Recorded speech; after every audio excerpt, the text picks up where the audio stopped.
नमस्ते दोस्तों। फिर से स्वागत है आपका हमारी दुनिया में, जहां माफिया का अंधेरा है और मोहब्बत की एक छोटी सी किरण उसे चुनौती दे रही है। अगर आपने पहला पार्ट नहीं सुना तो जल्दी से जाकर सुन लीजिए, वरना ये पार्ट का मजा आधा रह जाएगा।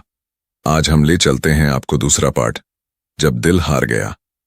तैयार हो जाइए, क्योंकि अब आरव की दुनिया में तूफान आने वाला है। चलिए शुरू करते हैं।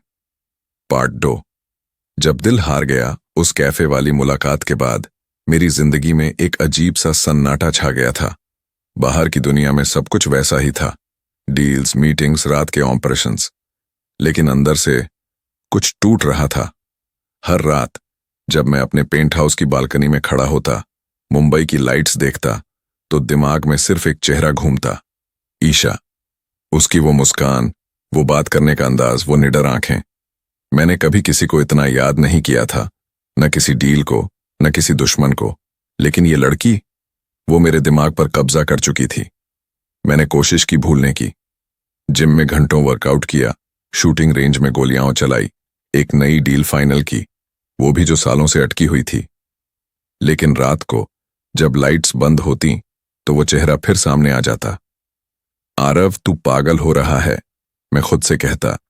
ये इमोशंस तेरी कमजोरी हैं, कंट्रोल खोएगा तो सब कुछ खो देगा। लेकिन कंट्रोल, वो तो पहले ही चला गया था। फिर एक दिन मैंने फैसला किया, मिलना है, बस एक बार और, शायद बात करके ये भ्रम टूट जाए। मैंने अपने लोगों से उसका पता लगवाया। नहीं, स्टॉकर बनने की कोशिश नहीं थी, बस जानना चाहता था कि वो कहाँ रहती है, क्या करती है। पता चला वो एक छोटे से स्कूल में पढ़ाती है, लोकल ट्रेन से आती जाती है, सादगी भरी जिंदगी। मेरी दुनिया से बिल्कुल उलट। मैंने कार भिजवाई, नहीं, खुद नहीं गया। डर था कि अगर सामने से देख लिया तो कंट्रोल और खराब हो जाएगा। लेकिन अगले दिन जब मैं ऑफिस जा रहा था तो रास्ते में उसकी स्कूल की बिल्डिंग दिखी, छोटी सी, रंग बिरंगी दीवारें, बच्चों की हंसी। मैंने कार रुकवाई, बस दूर से देखने के लिए। वो क्लास ले रही थी, खिड़की से दिख रहा था, बच्चों को स्टोरी सुना रही थी, हाथों से जेस्चर करके। उसकी हंसी क्लासरूम से बाहर तक आ रही थी। मैं कार में बैठा देखता रहा। 10 मिनट, 20 मिनट, आधा घंटा। बॉडीगार्ड ने पूछा, सर चलें? मैंने कहा, थोड़ा और। फिर अचानक उसकी नजर बाहर आई, सीधे मेरी कार पर। मैंने शीशा ऊपर कर लिया, लेकिन देर हो चुकी थी। वो बाहर आई, स्कूल का गेट खोलकर मेरी कार तक चली आई। शीशा नीचे किया तो वो मुस्कुरा रही थी। आप यहां बच्चों को लेने आए हैं? मैं हंस पड़ा। पहली बार किसी ने मुझे इतना नॉर्मल समझा। नहीं, बस गुजर रहा था। वो बोली, अंदर आइए ना, बच्चों को मिलवाऊंगी। मैंने मना किया, लेकिन वो जिद करने लगी, प्लीज 5 मिनट। और मैं मान गया। स्कूल के अंदर गया। बच्चे मुझे घूर रहे थे। एक बच्चे ने पूछा, अंकल आप सुपर हीरो हो? ईशा हंस पड़ी। मैंने कहा, नहीं, बस एक बिजनेसमैन। लेकिन उस पल मुझे लगा जैसे मैं सच में कुछ और बन गया हूं। ईशा ने मुझे चाय पिलाई, स्टाफ रूम में, हम अकेले। आप हमेशा इतने सीरियस क्यों रहते हैं? उसने पूछा। मैं चुप रहा, फिर बोला, काम का प्रेशर। वो बोली, झूठ मत बोलिए, मैंने आपकी आंखें देखी हैं, वहां कुछ और है, दर्द है। मैं चौंक गया। कोई मेरी आंखें नहीं पढ़ता, लेकिन ये लड़की जैसे मेरे अंदर झांक रही हो। मैंने टॉपिक बदला, तुम्हें बच्चों से इतना प्यार क्यों है? वो बोली, क्योंकि वो सच्चे होते हैं, कोई दिखावा नहीं।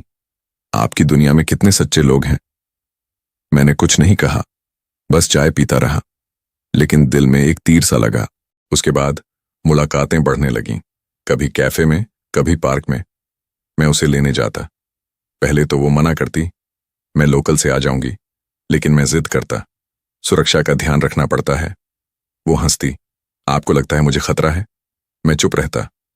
हाँ, खतरा था, मेरी दुनिया का, लेकिन उसे नहीं बताया, अभी नहीं। एक शाम हम समंदर किनारे टहल रहे थे, जुहू बीच। सूरज डूब रहा था, लाल नारंगी आसमान। वो आइसक्रीम खा रही थी, मैं उसके साथ चल रहा था। अचानक उसने पूछा, आपकी जिंदगी में कोई खास था कभी? मैं रुक गया।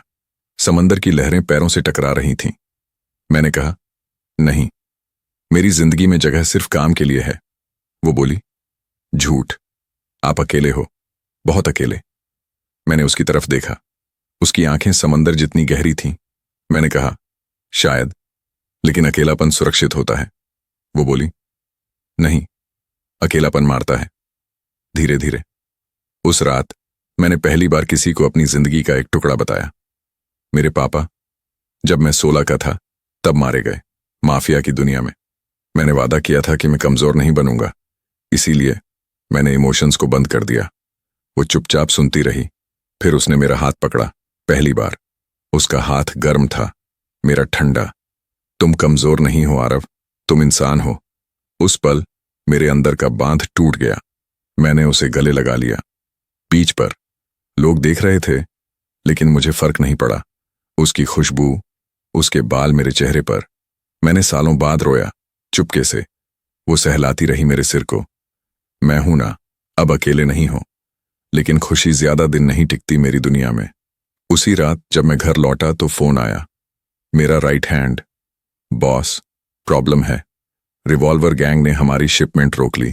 वो कह रहे हैं, या तो टेरिटरी छोड़ो या वॉर। मैंने फोन रखा। ईशा का मैसेज आया, सोने से पहले एक बात याद रखना, तुम अकेले नहीं हो। मैंने जवाब दिया, तुम भी याद रखना, मैं तुम्हें कुछ नहीं होने दूंगा। अगले दिन मैंने मीटिंग बुलाई। पूरी टीम। वार चाहिए तो वार देंगे, लेकिन कोई गलती नहीं। लेकिन दिमाग में ईशा का चेहरा था। अगर कुछ हुआ तो, अगर उसे पता चला तो। मैंने फैसला किया, दूर रखूंगा उसे। लेकिन दिल मानने को तैयार नहीं था।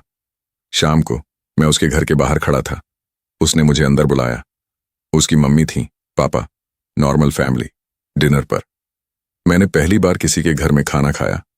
मम्मी ने पूछा, बेटा, तुम्हारा बिजनेस क्या है? मैंने कहा, इंपोर्ट एक्सपोर्ट। ईशा हंस दी। डिनर के बाद वो मुझे बालकनी में ले गई। तुम झूठ बोलते हो, लेकिन मैं जानती हूं तुम अच्छे इंसान हो। मैंने कहा, शायद नहीं, मेरी दुनिया खतरनाक है। वो बोली, तो मुझे अपनी दुनिया में ले आओ, मैं डरती नहीं। उस रात मैंने उसे किस किया, पहली बार। बालकनी में चांद देख रहा था। मेरे हाथ कांप रहे थे। वो हंसी, आरव मेहरा डर रहा है। मैंने कहा, पहली बार। लेकिन किस्मत को कुछ और मंजूर था। उसी रात मेरे वेयरहाउस पर अटैक हुआ।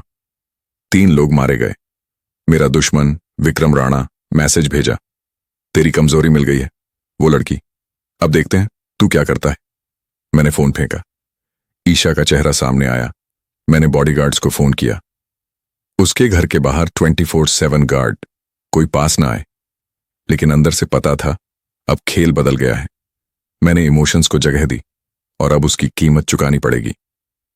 अंतिम नारेशन दोस्तों, आरव का दिल हार गया।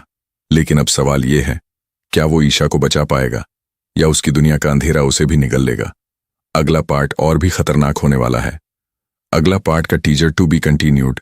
Next part 3। जब खतरा करीब आया, जिसमें आरव को चुनना पड़ेगा, प्यार या बदला, और ईशा को सच पता चलेगा। क्या टूटेगा उनका रिश्ता? कमेंट्स में बताइए और सब्सक्राइब कर लीजिए ताकि अगला पार्ट मिस न हो। मिलते हैं जल्दी।